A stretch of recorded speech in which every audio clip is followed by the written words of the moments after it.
So I'm going to be talking about the role of the media, mostly, in promoting so-called psychic detectives in Australia. But I'm sure this can translate to wherever you're from. Canada. I think we've got some people here from Canada today. If I go through the whole atlas, I get... But it's a truism, I think, over the world. Another truism is that I speak with a semi-Australian accent because I travel a lot. And I had to translate my PowerPoint, my keynote into PowerPoint. So if you see some little misalignments here and there, I'm sure we'll all cope. Wow, it works. So just briefly, for those of you who don't know who I am, honestly,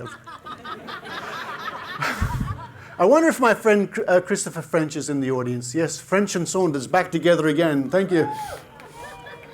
Some people get that. So I'm a fellow of this wonderful organization. I'm a life member of Australian Skeptics. I've done TV. I do lots of radio, all sorts of things like that. I was the lead in the Great Australian Psychic Prediction Project, and that's a copy of the Skeptic magazine from Australia. Thank you.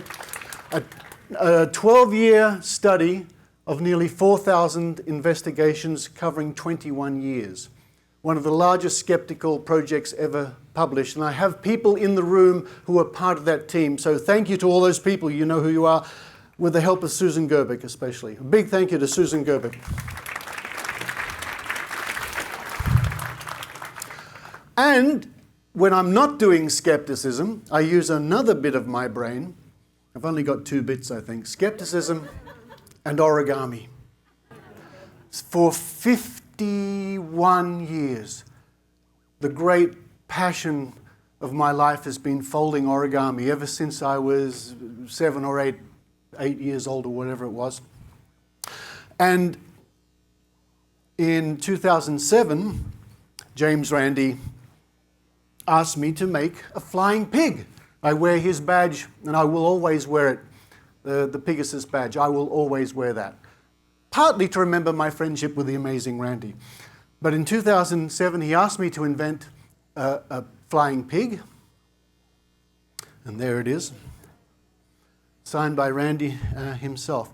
And it's you know, every now and then, origami folders will know that you make something which just hits, it's just right, and people fold it, and it's a very thrilling, strange thing. Imagine if you're a piano player and you're okay, you know, you do a decent tune, and someone says, "Oh, can you play the piano at this concert?" So, "Oh, yeah, okay." Mozart will be in the audience.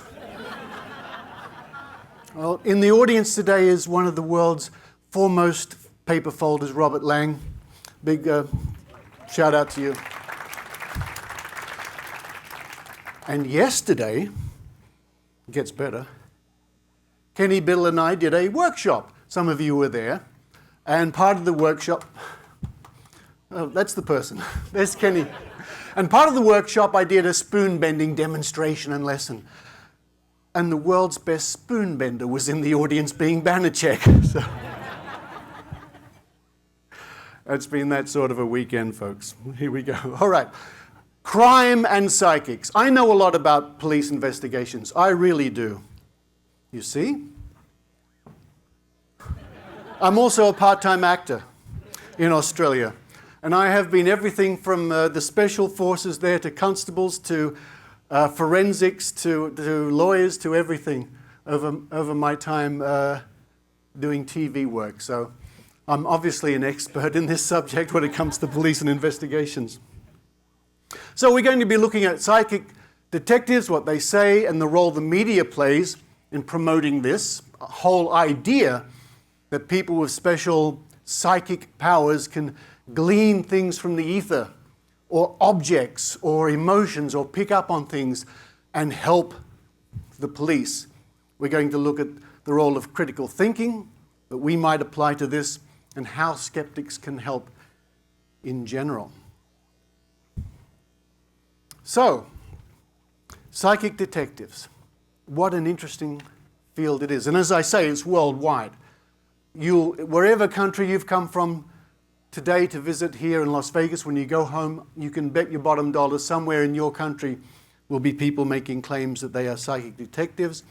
Why do so many people think the police call in psychic detectives? Well, sometimes they do.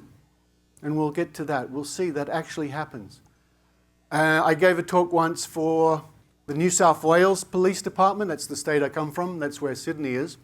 And I think in the audience too were members of the Australian Federal Police and some of the Defence Force. And one of them took me aside later and said he remembers the time that the police lent a helicopter to a psychic to go over an area to look for a body of a missing child or something like that. It's crazy. There's one of the translation problems there. It says TV and magazine fodder. Keynote and PowerPoint don't really like each other, I think. You've probably all heard of Alison Devoir. It's a bit, what's a decade ago now? She was really popular, and there was the whole TV show Medium and things like that. And of course, Skeptical Investigation found that she didn't live up all to the hype. But the important thing was, and this is an important theme to remember, that the story or the idea that she could solve crimes using psychic power is far too glorious for the media to ignore. And indeed, even people who make television programs. It's an appealing idea.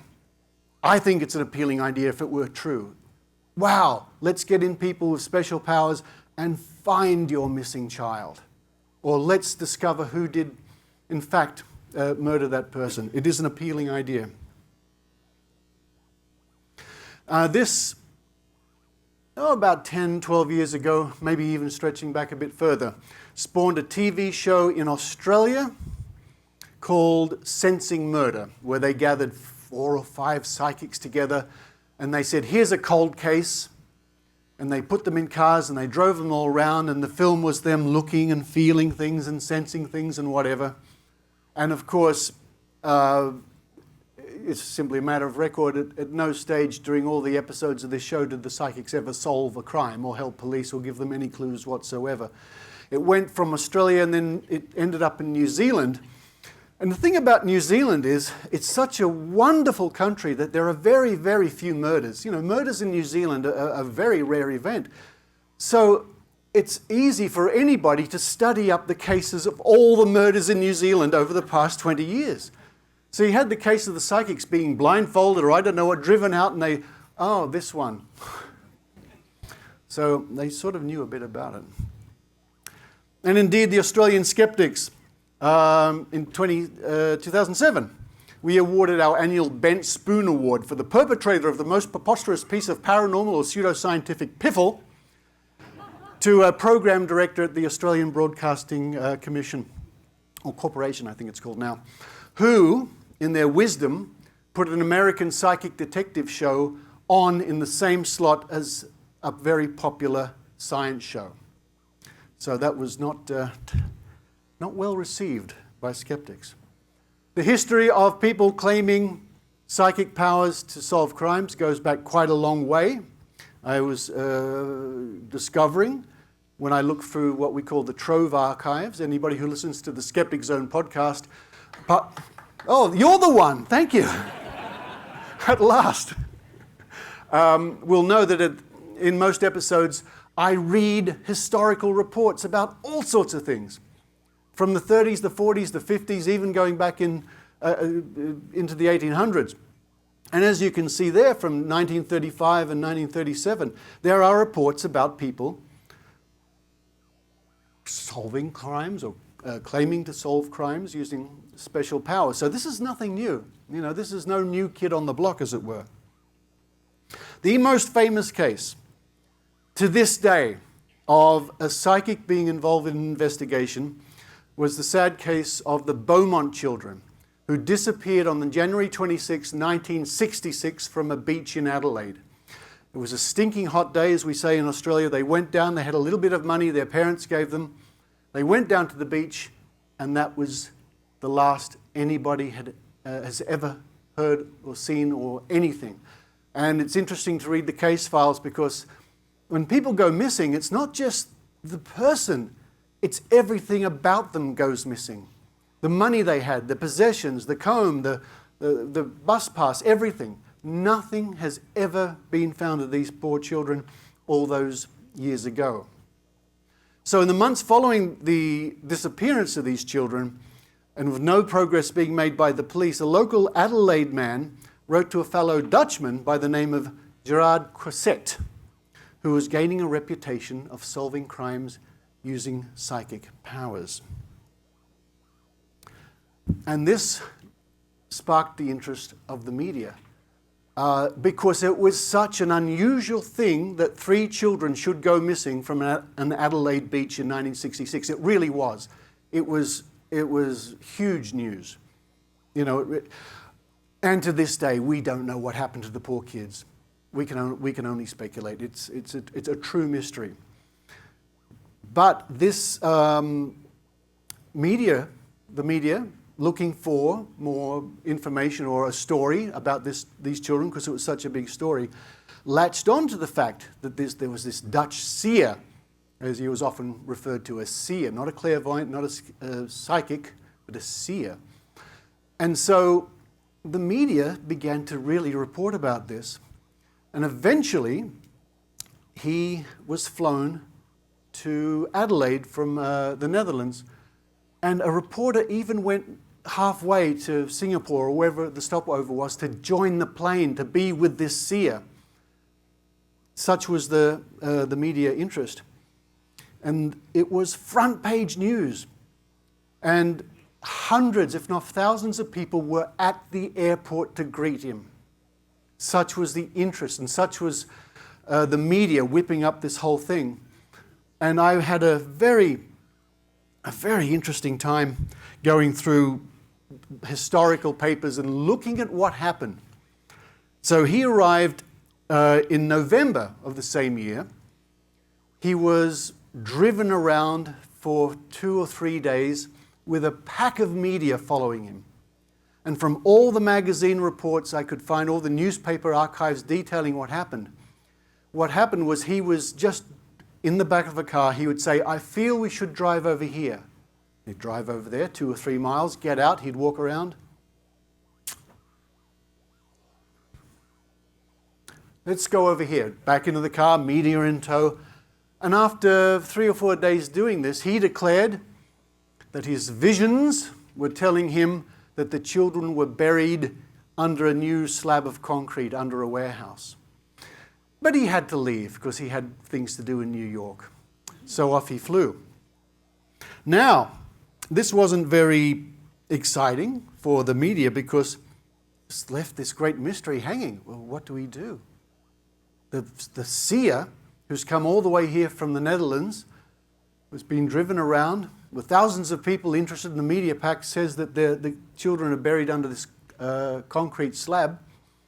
It went all the way to the Premier, which is our equivalent to your governor here in the United States, so the Premier of our state, like the governor, and the Commissioner of Police and the Cabinet had to meet especially to decide whether they should dig up this newly laid concrete under this warehouse. Eventually, the police, under advice from the police and the police commissioner, who advised the government that there's just no reason or realistic prospect to find the children under there, and it shouldn't be done. But this was a hugely unpopular decision because you had thousands of people in the community convinced that this seer knew exactly where the children were. And to this day, I mean, I guess people of a certain generation in Australia will still remember the case of the Beaumont children. And it still comes up periodically, even after all these years. Here's some newspaper reports from 1990 and 2016.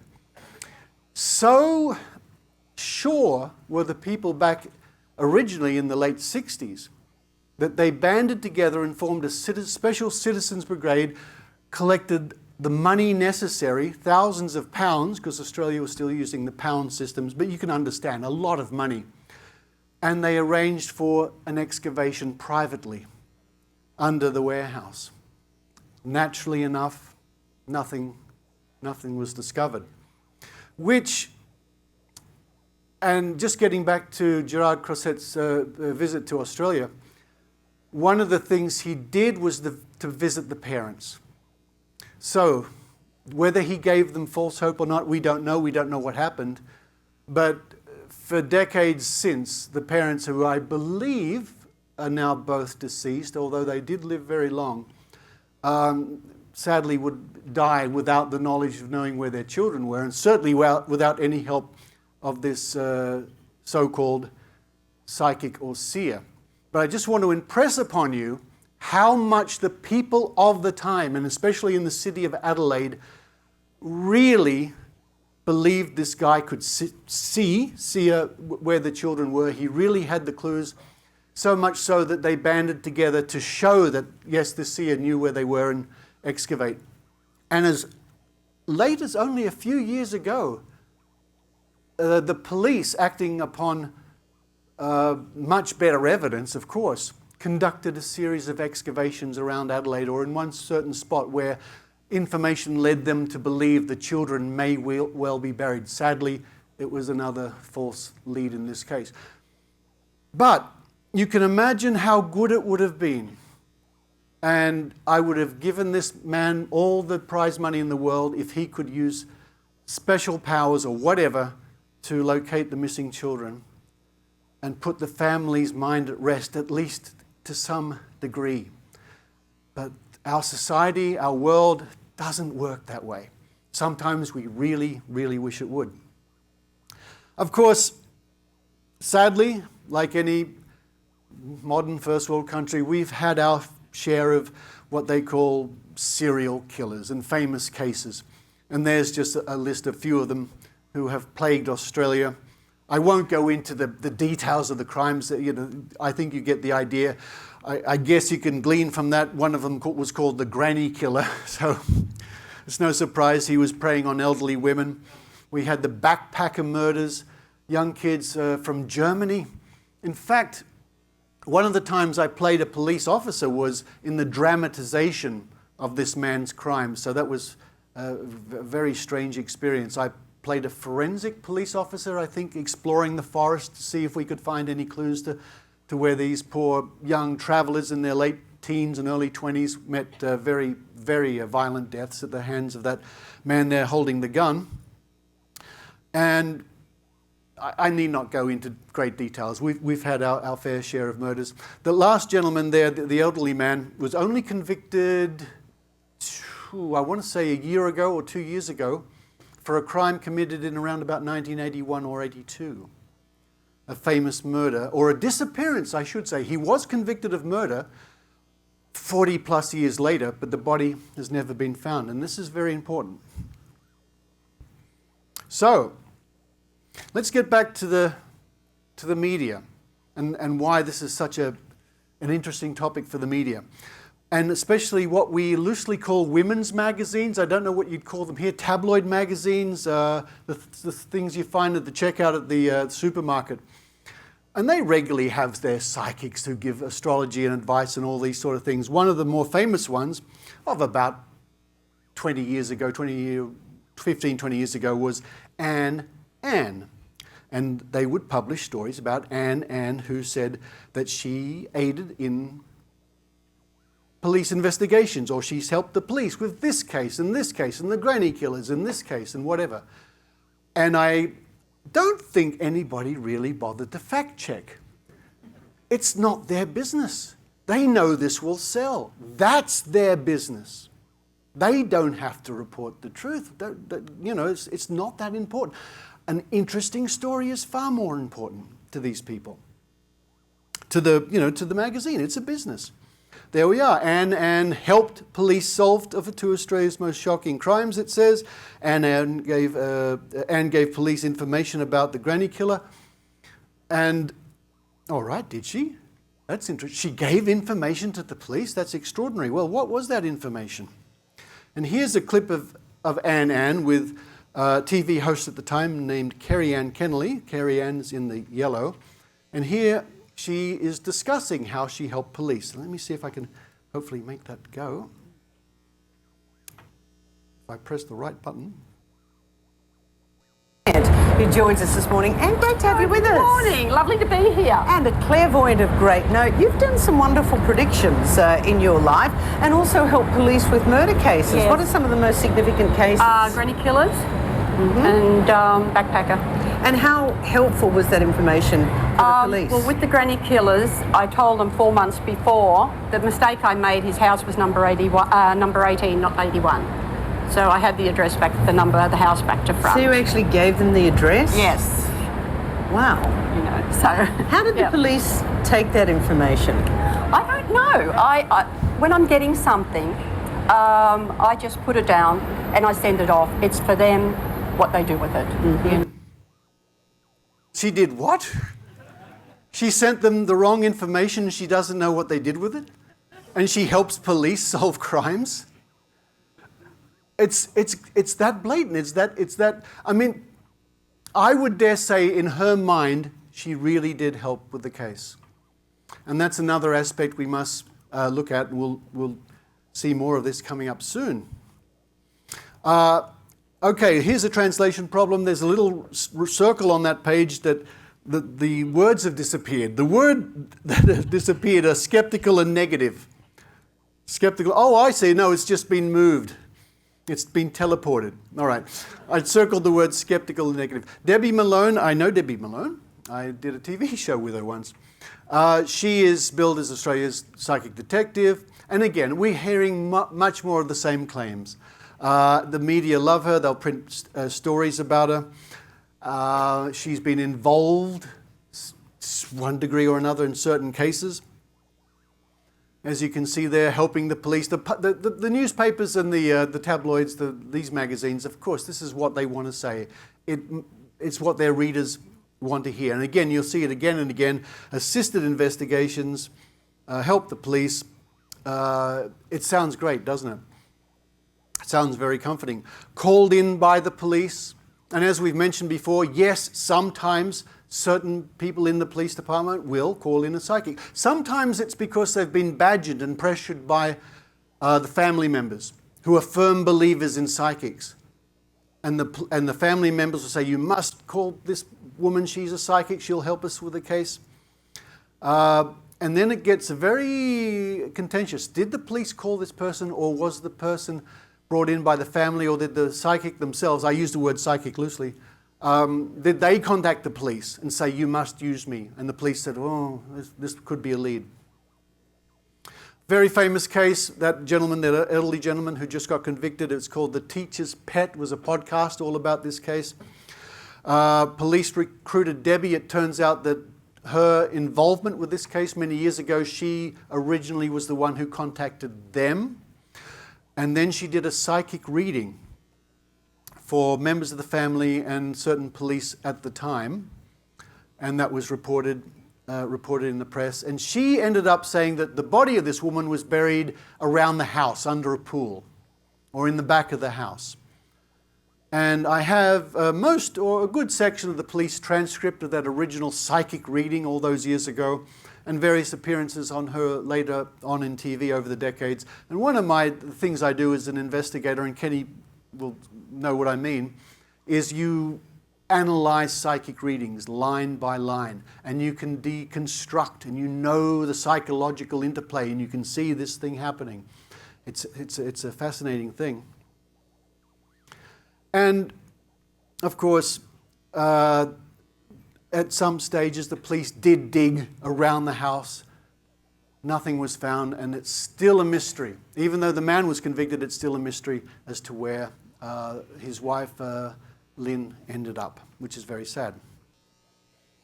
So another famous case at the moment in Australia, ongoing, is the disappearance of William Tyrrell in 2017. And here's what the police inspector at the time had to say about psychics.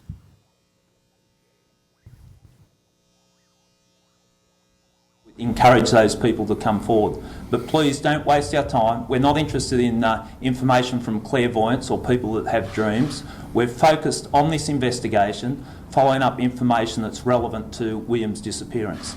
Be mindful that Mr. Giblin, you've had a lot of people contacting you saying they've had dreams, they've had visions of what's happened to William. I mean, how frustrating has that been for you when you're trying to run a professional investigation and chase up concrete leads? Very annoying. Very annoying, and I think quite often they prey on vulnerable people. I've seen it not just in this investigation, in other investigations where they involve themselves in an investigation based on a dream or claim to be clairvoyants. I've never seen a clairvoyant solve an investigation. It's just a distraction. It's a distraction that takes up our time, and we'd like to focus on the facts and information, proper information to follow up on. When you announced Very well said, of course. But that, yes, very well said. Now, this case is ongoing, and of course the police are flooded from time to time. I guess there's peaks and troughs with psychics, so-called psychics, sending them charts and information and dreams and everything like that. So I am going to go a few minutes over time. I was a few minutes late, I hope you don't mind. Let's watch this. There are two video clips here. One of them, Kenny Biddle will fall off his chair, and he knows why in a minute. One of them is a high priestess, Karen, talking to the dead child, presumably dead or missing child, and you'll see how. And the other one are a bunch of psychics going to the area near where he disappeared to search for him. And it's an insight to their minds, it really is. Can I speak to William Terrell, please? Murdered him. Who took you, William?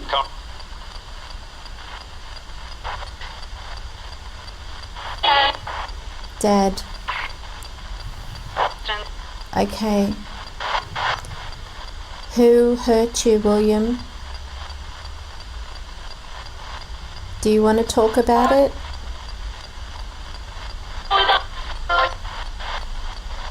Do you want to talk about it?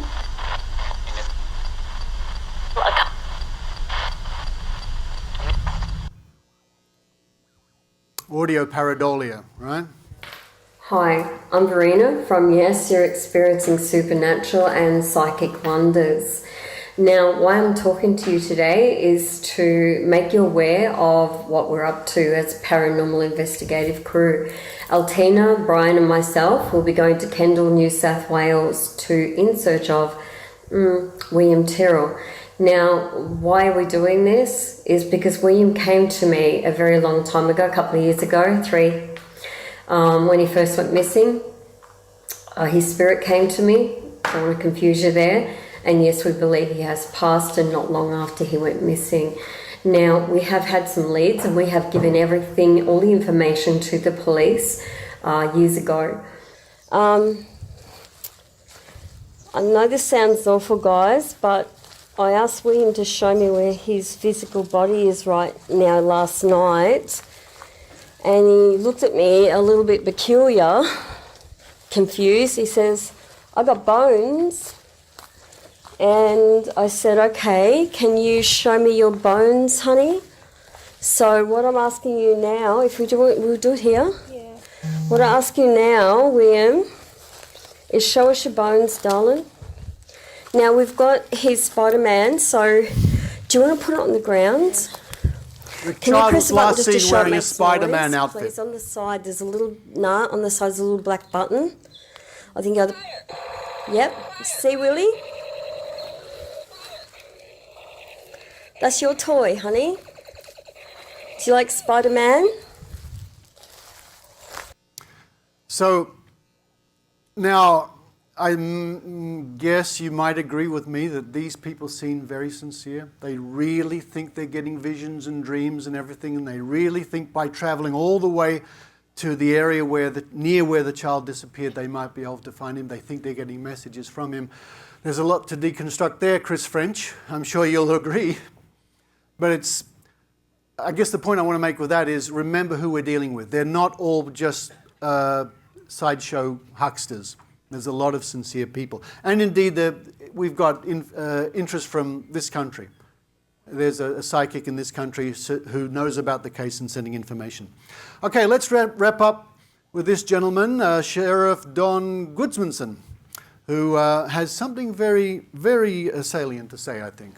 We also say that you know your investigation is already off the rails when you're dealing with psychics. October 24th, less than 48 hours after the abduction. There was a lot of contact with psychics in this case. They are right about precisely nothing. Investigators are also dealing with psychics before an excellent neighborhood canvass is ever done.